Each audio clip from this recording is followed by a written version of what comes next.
समुत्थेन द्वंद्व मोहेन भारत सर्वभूतानि समूहम सर्गे यान्ति परन्तप। इच्छा द्वेष समुत्थेन सर्गे यान्ति परन्तप।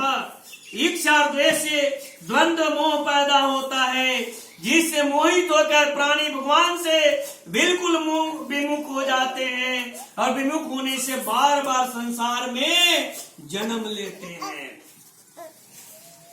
मनुष्य को संसार से विमुख होकर केवल भगवान में लगने की आवश्यकता है। संसार से विमुख होकर भगवान को सेवा में लगने की मनुष्य का परम कर्तव्य है। भगवान में न लगने में बड़ी बाधा क्या है?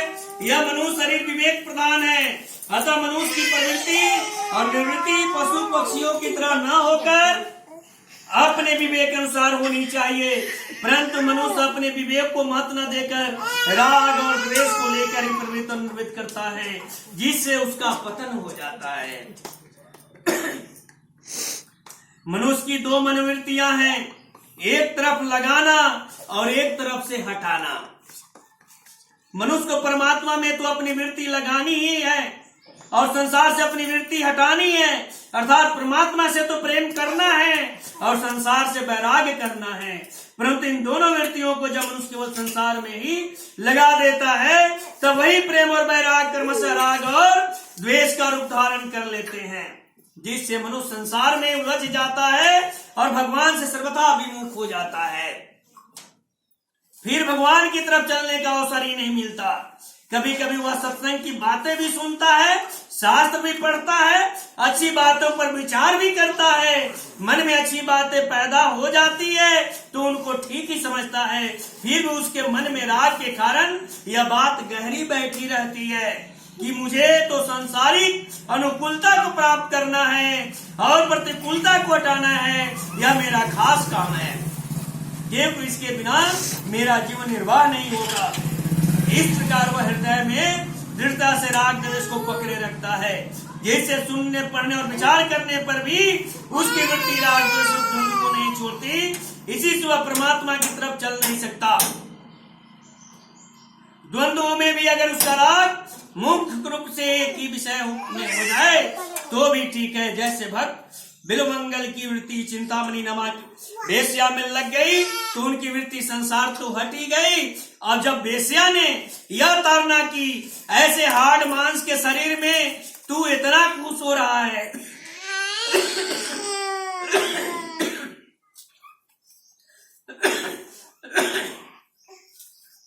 ऐसे हाड़ मांस के शरीर में तू इतना खुश हो रहा है, अगर भगवान में इतना खुश हो जाता तो तू निहाल हो जाता। तब उनकी वृत्ति माने सोच, तब मनुष्य की सोच वेश्या से हटकर भगवान में लग गई और उनका उद्धार हो गया। इसी तरह से गोपियों का भगवान में राग हो गया तो वह राग भी कल्याण करने वाला हो गया। शिशुपाल का भगवान के साथ बैर रहा तो बैर पर भगवान का चिंतन करने से भी उसका कल्याण हो गया। कंस को भगवान से भय हुआ तो भयवृत्ति से भगवान का चिंतन करने से उसका भी कल्याण हो गया। हाँ, यह बात जरूर है कि बैर और भय से भगवान का चिंतन करने से शिशुपाल और कंस भक्ति के आनंद को नहीं ले सके। तात्पर्य यह है कि किसी भी तरह से भगवान की तरफ आकर्षण हो जाए तो मनुष्य का उद्धार हो जाता है। परंतु संसार में राग द्वेष काम क्रोध ठीक बेठीक अनुकूल प्रतिकूल आदि द्वंद्व रहने से मूर्ता दृढ़ होती है और मनुष्य का पतन हो जाता है। दूसरी रीति से यो समझे कि संसार का संबंध द्वंद्व से दृढ़ हो जाता है जब कामना को लेकर मनोवृत्ति का प्रवाह संसार की तरफ हो जाता है, तब संसारिक अनुकूलता और प्रतिकूलता को लेकर राग द्वेष हो जाते हैं। अर्थात एक ही पदार्थ कभी ठीक लगता है, कभी बेठीक लगता है, कभी उसमें राग होता है, कभी द्वेष होता है, जिससे संसार का संबंध दृढ़ हो जाता है। इसलिए भगवान ने दूसरे अध्याय में निर्द्वंद्व पद से द्वंद्व रहित होने की आज्ञा दी है। निर्द्वंद्व पुरुष सुखपूर्वक मुक्त होता है निर्द्वंद्वो हि महाबाहो सुखम बंधात प्रमुच्यते। सुख दुख आदि द्वंद्वों से रहित होकर भक्त जन विनाशी पद को प्राप्त होते हैं। द्वंद्व विमुक्ता सुख दुख संज्ञा पद्मभ्यम तथा। भगवान ने द्वंद्व मनुष्य का खास शत्रु बताया है। जो द्वंद्व मोह से रहित होते हैं वे दृढ़वर्ती होकर भगवान का भजन करते हैं। इत्यादि रूप से गीता में द्वंद्व रहित होने की बात बहुत बार आई है। जन्म मरण में जाने का कारण क्या है? शास्त्रों की दृष्टि से तो जन्म मरण का कारण ज्ञान है, परंतु संत वाणी को देखा जाए तो जन्म मरण का खास कारण राग के कारण प्राप्त स्थिति का दुर्योग है। फलेच्छा पूर्वक शास्त्र विहित कर्म करने से और प्राप्त स्थिति का दुर्योग करने से अर्थात भगवत ज्ञान विरुद्ध कर्म करने से सत सत जोनियों की प्राप्ति होती है, अर्थात देवताओं की जोनी 84 लाख जोनी और नरक प्राप्त होते हैं। प्राप्त स्थिति का सदुपयोग करने से समूह अर्थात जन्म मरण मिट जाता है। उसका दुरुपयोग कैसे करें? हमारे को जो अवस्था परिस्थिति मिली है उसका दुरुपयोग न करने का निर्णय किया जाए कि हम दुरुपयोग नहीं करेंगे, अर्थात शास्त्र और लोक मर्यादा के विरुद्ध काम नहीं करेंगे। इस प्रकार राग रहित होकर दुरुपयोग न करने का निर्णय होने पर सदुपयोग अपने आप होने लगेगा, अर्थात शास्त्र और लोक मर्यादा के अनुकूल काम होने लगेगा।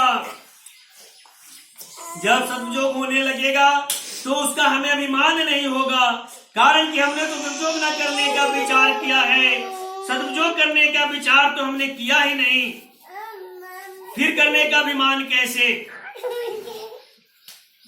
इससे तो कर्तृत्व अभिमान का त्याग हो जाएगा।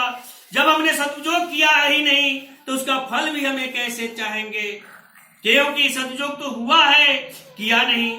अतः इसे फलेच्छा का त्याग हो जाएगा। कर्तृत्व अभिमान और फलेच्छा का त्याग होने से यथार्थ बंधन का भाव होने से मुक्ति स्वतः स्थित हो जाएगा। प्राय साधकों में बहुत बात गहराई से बैठी हुई है कि एक ऐसा समय आ रहा है जिस समय आपको संत दिखाई नहीं देंगे।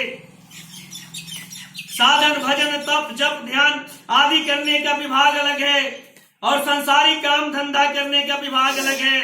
इन दो विभागों के कारण साधक भजन ध्यान आदि को तो बढ़ावा देने का मन रखेंगे, किंतु दूसरे को उपदेश देंगे, अपने भजन नहीं करेंगे।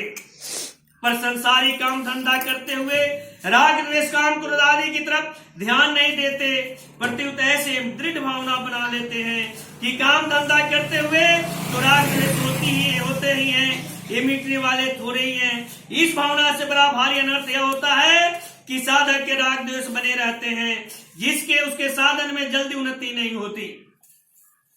वास्तव में साधक चाहे परमार्थिक कार्य करे चाहे संसारिक कार्य करे, उनके अंतःकरण में यदि मेरा दृश्य बैठा हुआ है, राग द्वेष नहीं रहने चाहिए।